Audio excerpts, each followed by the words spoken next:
que você esteja, permaneça bem informado. Jovem Pan, sempre a par dos acontecimentos.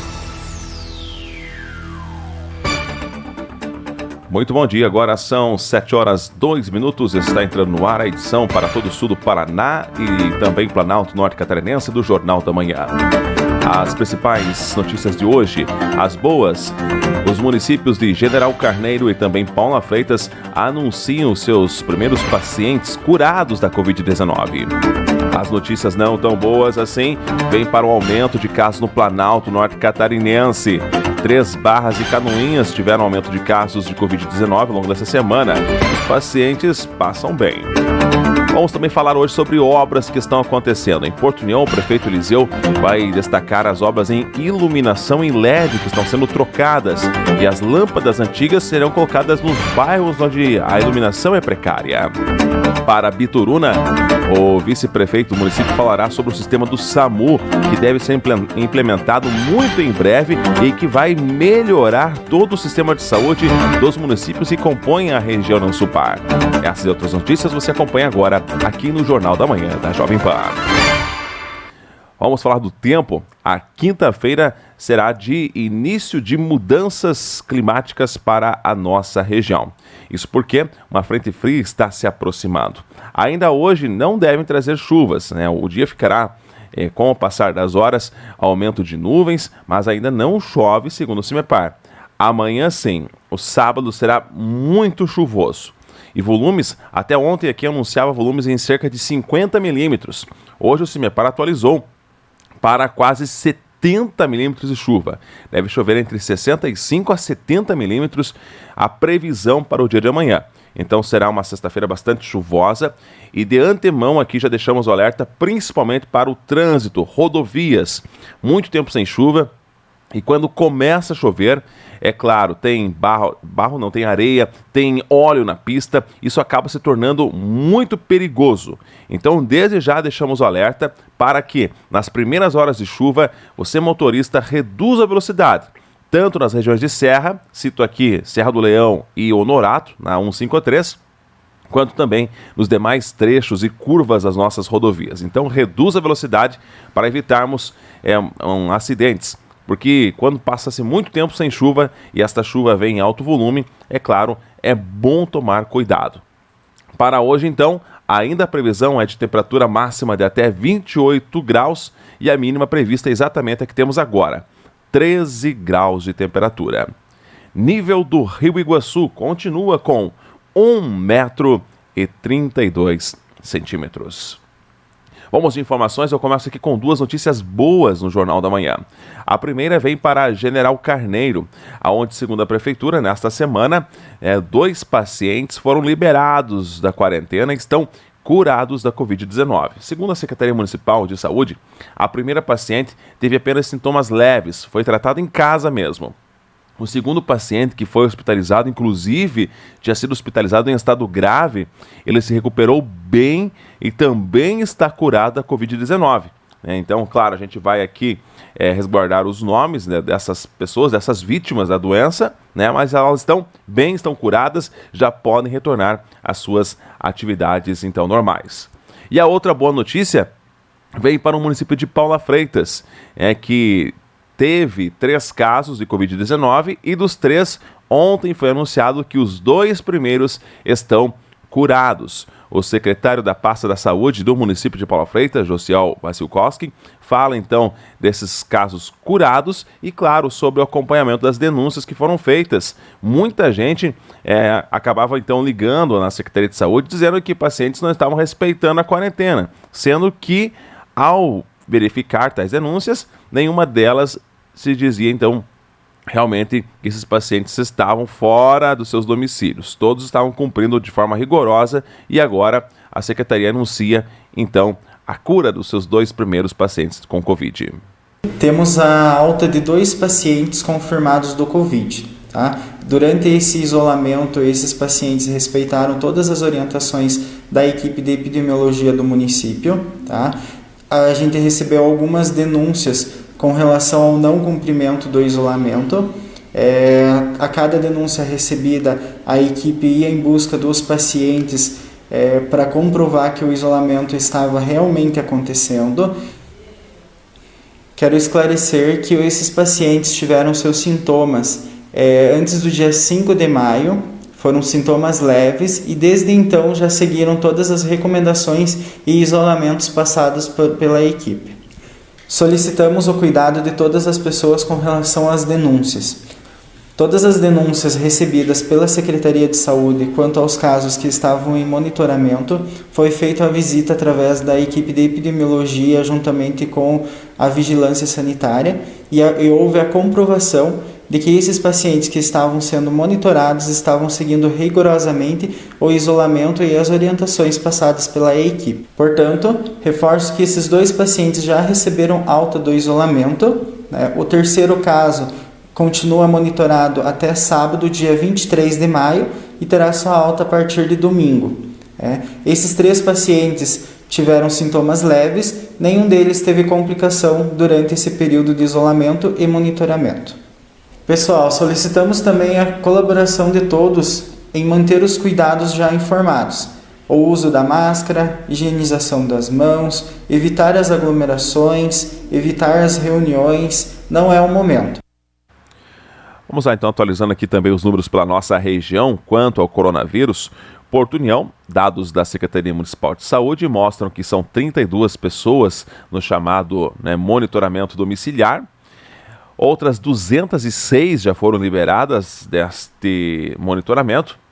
No momento, aguardando o resultado do exame, tem um caso. Então, trata-se de um caso suspeito de Covid-19. Então, aguarda ainda, é claro, esta questão para positivo ou negativo.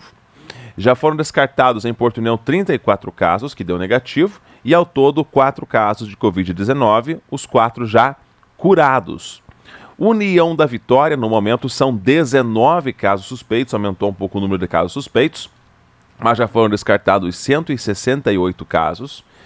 No momento, tem 2 pessoas com Covid-19, estão em tratamento domiciliar, estão bem, estão só aguardando terminar a quarentena, e outros 7 casos que já foram curados. Então, totalizando em União da Vitória, 9 casos de Covid-19. Bituruna. Lá no município são 15 pacientes monitorados em casa. Outros 84 já foram liberados de tal monitoramento domiciliar. Já foram descartados com exame negativo, então fizeram o exame e deu negativo, 19 pacientes em Bituruna e não há casos em investigação e muito menos casos confirmados de Covid em Bituruna. Para o Planalto Catarinense, a situação é um pouquinho mais complicada. Canoinhas tem confirmados 13 casos. Já para o município aqui de Três Barras, ontem mais 2 casos foram notificados. São 2 homens na casa de 35 e 36 anos. E segundo a Secretaria de Saúde lá de Três Barras, agora são 15 casos positivos de coronavírus no município de Três Barras, que fica aqui no Planalto Catarinense. E a notícia triste vem para Papanduva, onde o segundo óbito devido ao Covid-19 foi confirmado no dia de ontem. Idoso de 75 anos estava internado no Hospital São Sebastião há 12 dias, que havia atestado positivo para a Covid-19 no último sábado, lamentavelmente não resistiu e veio a óbito. Então, o Planalto Catarinense, com exceção de Irinópolis para cá, para Porto União, está mais tranquila a situação, mas Canoinhas, Três Barras, Papanduva, realmente a situação está um pouco mais complicada ali nesta região. São municípios, lembro, que ficam entre 70 a 90 quilômetros de distância de Porto União. Bom, para esse bloco ainda falando de saúde, mas uma outra visão sobre a área é para a criação do SAMU regional, que aguarda apenas, é claro, os detalhes finais na sua instalação. Teve agora a questão também do concurso para aqueles que vão integrar as equipes do SAMU e atenderá os municípios da região da Ansulpar. Segundo o vice-prefeito de Bituruna, Rodrigo Marcante, será um serviço bem diferenciado que vai melhorar em muito a condição para praticamente todos os tipos de atendimento que demandam, então, uma ambulância, desde acidentes de trânsito até casos clínicos graves. Acompanhe. Com relação ao SAMU, é algo que já vem há anos sendo estudado, sendo feito cálculos, porque a princípio o SAMU ele tem um custo de implantação, né? Então, isso não aconteceu no passado, porque o SAMU ele entra na alta complexidade e é uma obrigação do Estado e também da União, no caso o governo federal. Mas, como a saúde é tripartite, né, nós temos que dar a nossa contribuição, o município entrará com uma parcela nesse início, até a montagem. Mas nós vimos trabalhando com relação ao SAMU, o SAMU ele é estabelecido pelo governo do Estado do Paraná. A meta do governo do Estado, isso já vem de anos, não é de agora, a princípio era que todas as cidades do Estado do Paraná tivessem o SAMU em suas cidades.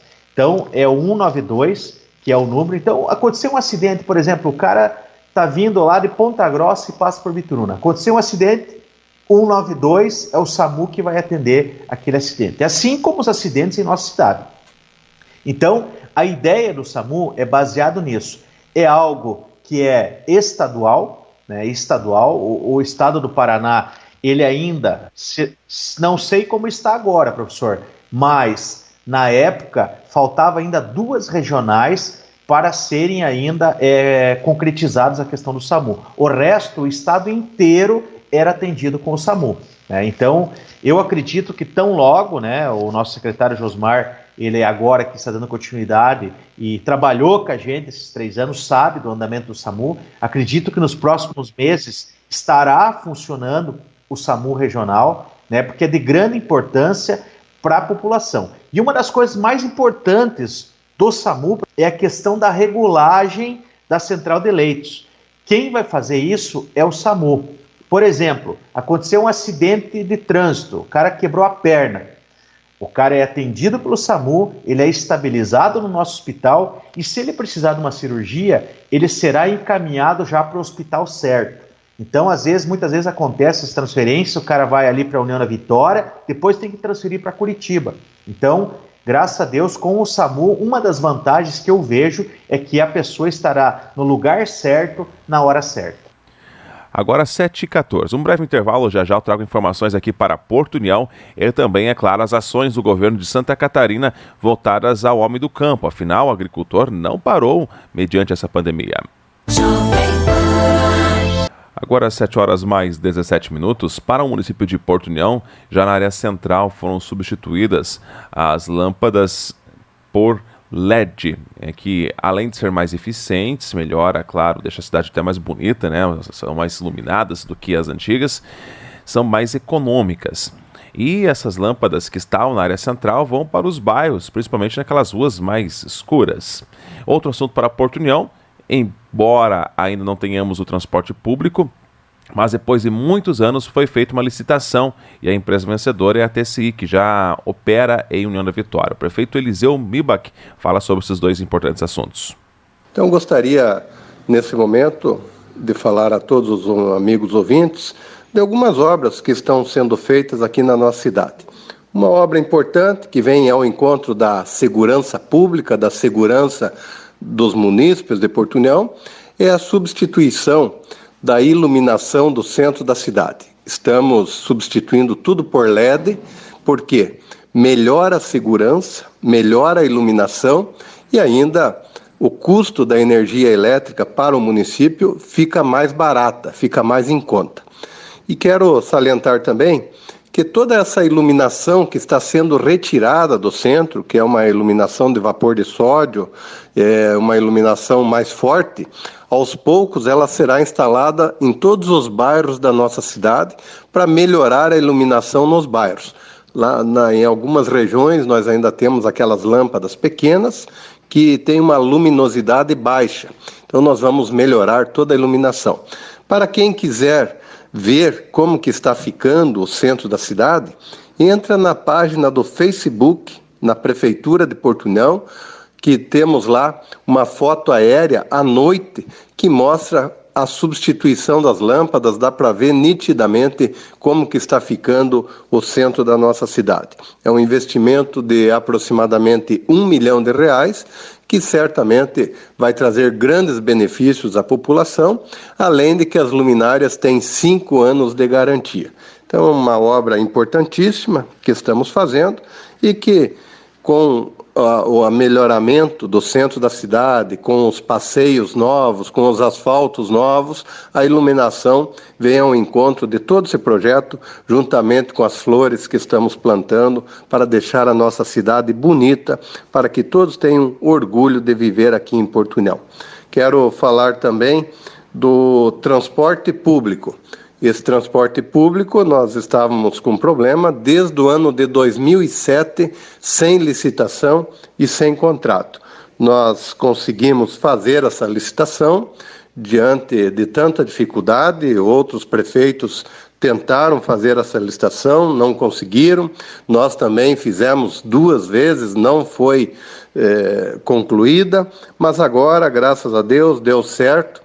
E nós temos aí a nova empresa que estará iniciando suas atividades, tão logo o governador do estado libere o início do transporte público em todo o estado de Santa Catarina e, consequentemente, aqui no município de Porto União. A empresa TCI Transportes foi a vencedora da licitação e estará iniciando suas atividades tão logo o governo do estado libere o transporte público. É mais uma notícia boa para a população. Agora temos um contrato assinado, temos como cobrar da empresa melhorias, ônibus novos e estender um pouco mais aí as linhas de transporte público, e tudo isso agora será possível porque está licitado.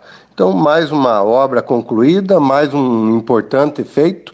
Daqueles 11 problemas que tínhamos quando assumimos a administração municipal, que eu falei nesta emissora, e o transporte público estava incluído nesses 11 e é mais uma questão resolvida. Agora 7h21. Ainda para Santa Catarina, na sua tradicional live, o governador do estado, Carlos Moisés, ele fez alguns anúncios importantes. O primeiro deles é quanto a uma importante reunião que deverá acontecer amanhã com a FECAM e todos os secretários municipais de saúde e prefeitos de Santa Catarina, para ali então, de repente, tomar até novas medidas para o estado a partir já da próxima semana.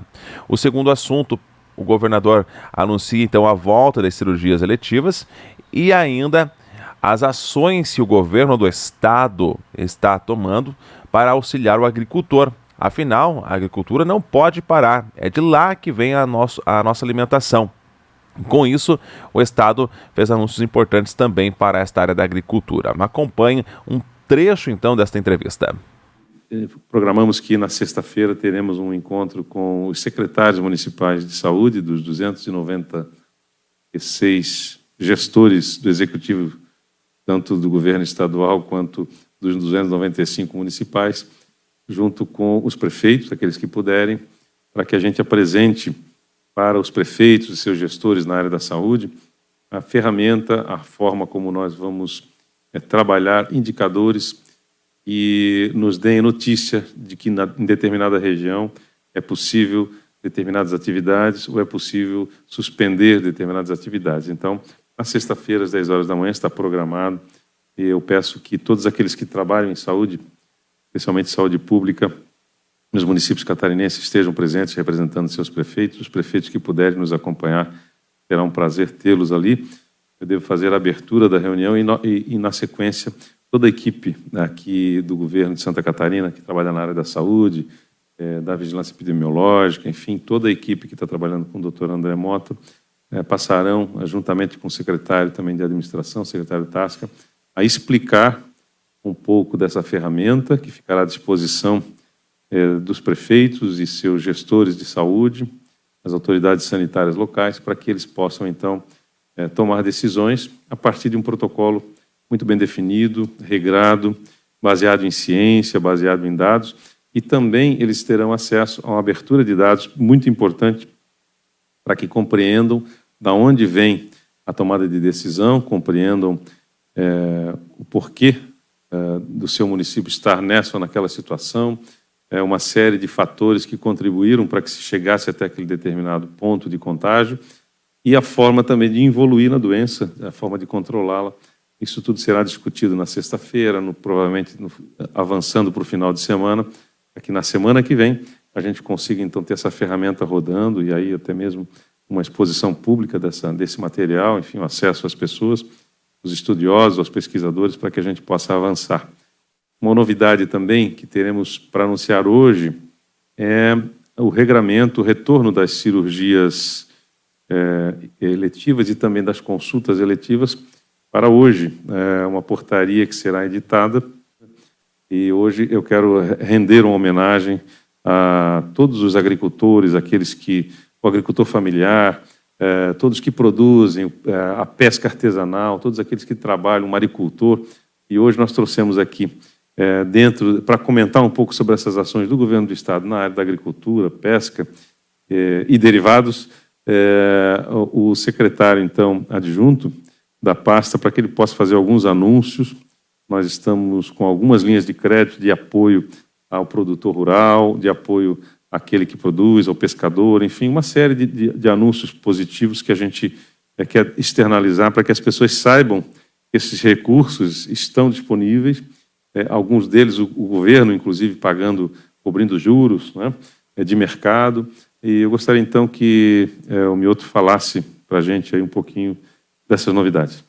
De maneira bem prática, governador, nós vivemos na agricultura desde metade do ano passado um problema muito severo com relação à estiagem, né, que vem assolando o nosso estado. E imediatamente, somado a isso com a questão da pandemia, desde março, o governo do estado, por meio da Secretaria da Agricultura, tem adotado ações para auxiliar o nosso agricultor familiar, o nosso pescador, que vão desde o auxílio financeiro para o custeio, né, para o produtor, o pescador, no seu CPF, de até R$30 mil, com 5 anos para pagar sem juro. Essa é uma modalidade. Outra modalidade, governador, que construímos lá junto com o Conselho de Desenvolvimento Rural, é a subvenção de juros para as pequenas agroindústrias do nosso estado. E essa agroindústria pode contratar o crédito, o governo do estado vai pagar o juro num limite de até 2,5%. Nós adotamos medidas de prorrogação dos prazos de vencimento das parcelas, né? Os agricultores que tinham contraído financiamentos anteriormente conosco, com a Secretaria da Agricultura, em março, abril, maio, junho, vão poder fazer esse pagamento até final de agosto. Então, foi uma outra medida. Outra medida que adotamos lá na Secretaria foi aportar recursos na perfuração de poços artesianos para sanar, minimizar esses impactos da estiagem. Nesta linha dos poços artesianos, a gente aportou R$1,5 milhão do Fundo de Desenvolvimento Rural. A gente já tem percebido pelas demandas que têm nos chegado, governador, que esse recurso já está se encerrando. Nós devemos aportar mais recursos, a nossa equipe técnica está trabalhando nisso.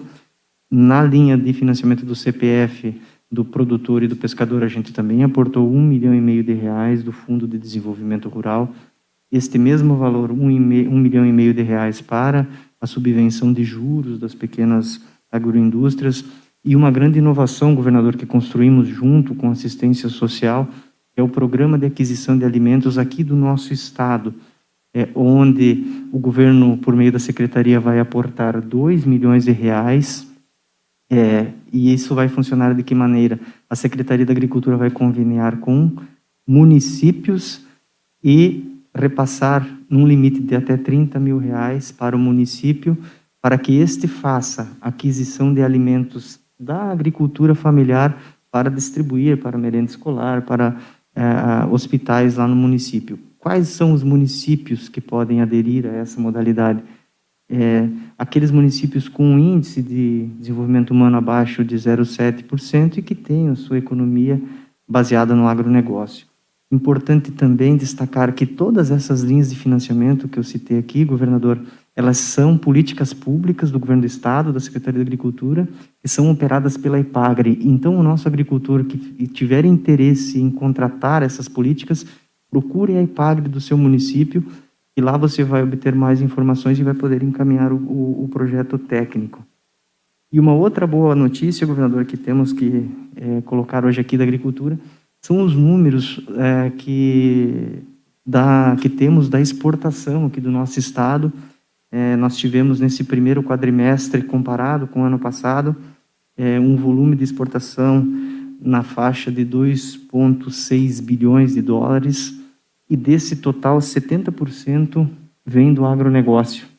Então, aqui a importância do setor do agronegócio, aqui fica de novo a minha consideração. Desses 70%, 40% é relacionado à exportação de proteína animal, e nós tivemos, comparado com esse período do ano passado, um aumento de 40% na exportação de suínos.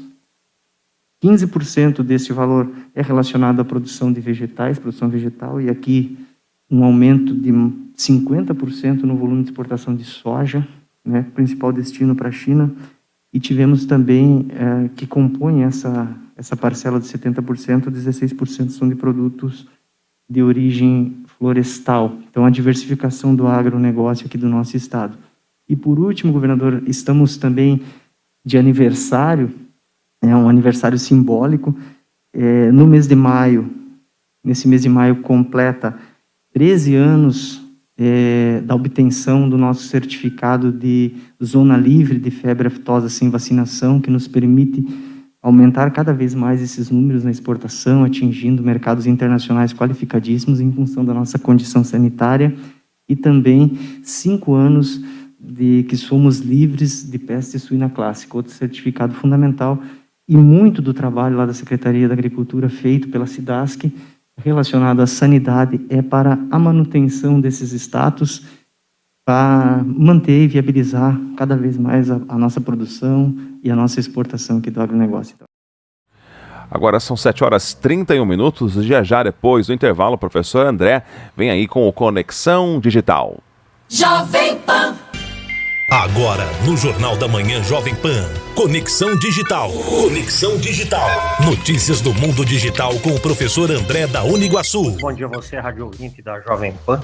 Mais um Conexão Digital aqui na 98.3. Professor André, coordenador do curso de Engenharia de Software da Uniguaçu, falando com vocês aqui no nosso programa semanal. Gostaria de comentar com vocês sobre funcionalidades muito interessantes através de alguns aplicativos disponíveis nas plataformas, sejam elas na Google Play, na Play Store, seja ela na que permitem que nós possamos utilizar documentos pessoais em mímico. Então, por exemplo, um dos documentos que você pode baixar o aplicativo e ter em seu dispositivo é a carteira de trabalho digital. Através da carteira de trabalho digital, você tem acesso a todos os teus registros contratuais, sejam eles abertos ou sejam eles antigos, todas as atualizações que você teve durante o período de registro de carteira. Então, hoje em dia é tudo eletrônico, então praticamente no papel mesmo fica mais complicado, mas sempre que há alterações no Ministério do Trabalho, através das informações que a empresa passa, esses dados passam a fazer parte da sua carteira de trabalho digital. Então, você consegue diversas informações. Inclusive, agora nesse período em que muitas empresas estão utilizando a medida provisória de suspensão de contrato ou de redução de carga de jornada de trabalho, por ali você pode verificar, inclusive, os benefícios que a empresa solicita através do governo federal. Então, você pode consultar através do aplicativo da carteira de trabalho digital. Outro aplicativo bastante interessante que está disponível é o do CPF digital, o eCPF. E o interessante é que se você tiver carteira de trabalho, se você tiver carteira de habilitação, o eCPF também já puxa e você passa a ter os dois documentos digitalizados em um único aplicativo. Então você tem o seu CPF e também terá a sua carteira de habilitação. Esses documentos têm validade legal.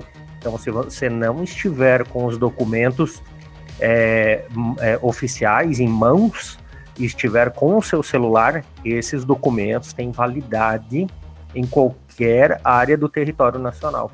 Então, ele substitui o documento. Já a carteira de trabalho, ele diz que não substitui o documento original, tá certo? Mas o eCPF, juntamente com a Carteira Nacional de Habilitação, a CNH, são documentos que têm validade em todo o território nacional. A CNH é um documento com foto, então ele tem validade e pode ser utilizado em qualquer ambiente para sua identificação. Então é bastante interessante. Existe também o CNH, o Carteira Nacional de Habilitação Digital, e caso você tenha um veículo em seu nome, você também pode ali ter acesso ao veículo digital. Através do CNH digital, você tem a sua carteira de habilitação com validade em todo o território nacional, e também você tem acesso ao documento do carro, caso ele esteja registrado em seu CPF. Documento também válido em todo o território nacional através do ambiente digital. Então, hoje, quando você é parado numa blitz, você simplesmente entrega o seu celular, abre o aplicativo e, a partir dali, o policial militar ou a autoridade que solicitou a sua identificação vai ter acesso aos seus dados de maneira legal e sem a necessidade de você ter os documentos em papel. Sem contar outras situações que, por exemplo, planos de saúde, a Unimed, por exemplo, você tem a carteirinha digital, você não precisa mais ter a carteirinha em mãos. Então, muitas funcionalidades estão surgindo aí através desses documentos, dessas possibilidades de você tê-los em mídia digital em seu smartphone. Pessoal, gostaria de deixar aqui o meu grande abraço. Na próxima quinta-feira, mais um Conexão Digital aqui na Jovem Pan. Um grande abraço. Você ouviu Conexão Digital. Conexão Digital. E assim, é claro, encerramos a edição regional do Jornal da Manhã. Mas depois do intervalo tem ainda as principais notícias de todo o Brasil e do mundo. A você, uma excelente quinta-feira. Jovem Pan. Nosso produto é a credibilidade.